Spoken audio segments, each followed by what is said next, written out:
Press conference ਆ ਉਹ ਗੁਰਦੁਆਰਾ ਪ੍ਰਬੰਧਕ committee ਵੱਲੋਂ ਇਸ ਰੱਖੀ ਗਈ ਹੈ ਕੋਈ ਫਾਰਮਰਾਂ ਲਈ, ਕਿਸਾਨਾਂ ਲਈ, ਜਿਨ੍ਹਾਂ ਕਿਸਾਨਾਂ ਤੇ ਕੋਈ ਕਾਲਾ ਕਾਨੂੰਨ ਗੌਰਮੈਂਟ ਸੈਂਟਰ ਗੌਰਮੈਂਟ ਨੇ ਥੋਪਿਆ ਗਿਆ ਸੀ।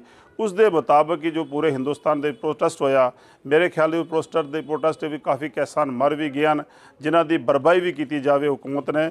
ਬਾਕੀ ਸੈਂਟਰ ਹੁਕੂਮਤ ਵਿੱਚ ਜੋ ਹੋਇਆ, ਜਿਸ ਵਕਤ ਕਾਨੂੰਨ ਪਾਸ ਕੀਤਾ ਜਾਂਦਾ ਹੈ ਉਸ ਵਕਤ ਉਹਨਾਂ ਫਾਰਮਰਾਂ ਕੋਲ ਪੁੱਛਿਆ ਜਾਵੇ ਤਾਂ ਕਿ ਉਹ ਕਾਨੂੰਨ ਬਣਾਇਆ ਜਾਵੇ।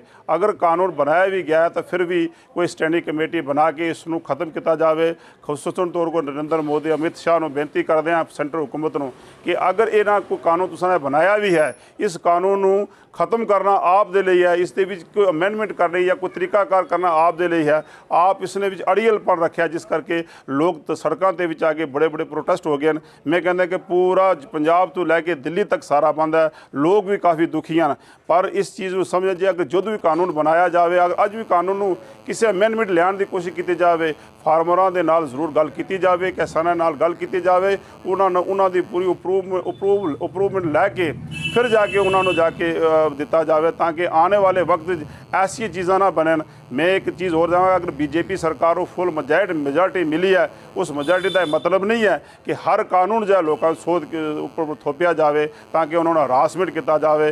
आने वाले वक्त लोग बीजेपी नालों बहुत घृणा करने के वक्त ने, लिहाजा मैं फिर एक बार बेनती कर देवां, अगर ये कानून फिर दोबारा इस अमेंडमेंट लियांदी जाए आप जी तरफों तो उसके किसानों उन्होंने मीटिंग की जाए, उन्होंने पूरा परफॉर्मा दिता जाए। वाकई से ये कानून इस तरीके ना बनाया तो फिर आप जी प्रोटेस्ट इन्हों का खत्म कराने की कोशिश की जाए।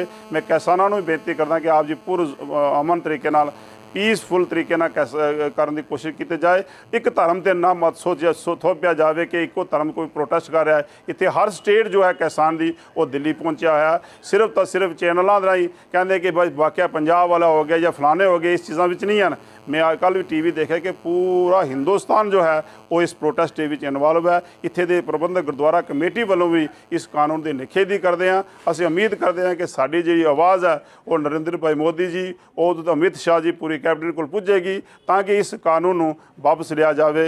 मेरी इहो उम्मीद है कि ये प्रोटेस्ट जोड़े हैं पीसफुल होने चाहिए और तरीके नाल होने चाहिए, तो हुकूमतां भी जड़ियां ने एक पीसफुल तरीके नाल इस कानून वापस लिया जाए। इतनियां बेनतियां कहना आप जो खेमदा जा चुका। वाहिगुरू जी का खालसा।